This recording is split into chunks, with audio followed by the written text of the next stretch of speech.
Hello नमस्कार दोस्तों, स्वागत है आपका हमारे YouTube चैनल पर। आज हम एक और धमाकेदार मैटर के साथ फुल और फ्री साइड सॉन्ग लाए हैं दोस्तों।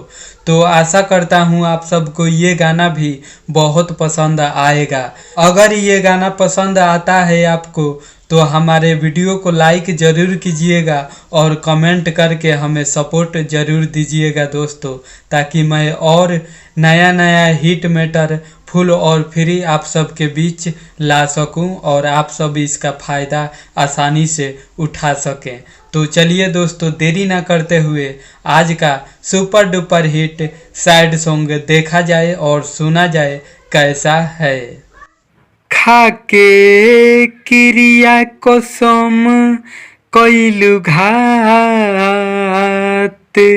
खाके क्रिया कसम कइलु घात, डोलिया में चल गइलु।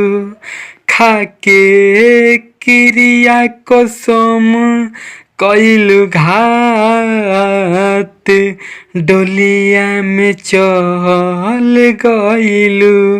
बोला झूठे करो है सारा बात, डोलिया में चल गइलु।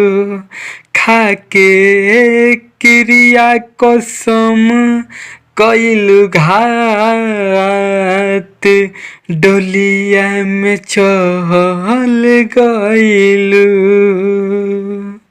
प्रेममा के रोग तू काहे के लगवलु, रहे न प्यार त काहे बतियावलु। हाँ, प्रेमवा के रोग तू काहे के लगवलु, रहे न प्यार त काहे बतियावलु। तुरलु जन्मो जन्मवा के साथ,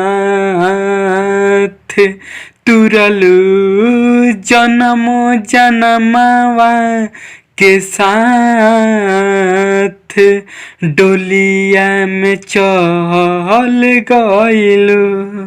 खाके क्रिया कसम कइलु घात, खाके क्रिया कसम कइलु घात, डोलिया में चल गइलु।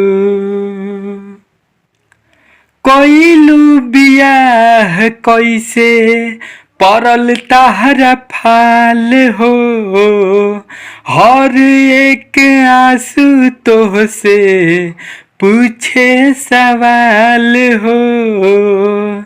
कइलु बियाह कैसे परल तहरा फाल हो, हर एक आंसू तोह से पूछे सवाल हो।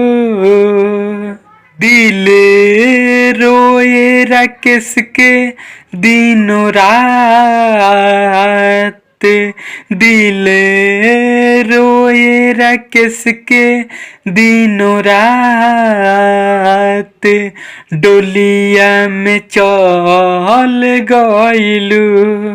खाके क्रिया कसम कइलु घात, डोलिया में चल गइलु। खाके क्रिया कसम कइलु घात, डोलिया में चल गइलु। तो कैसा लगा दोस्तों मेरा साइड सॉन्ग, आप सब कमेंट करके ज़रूर बताइएगा।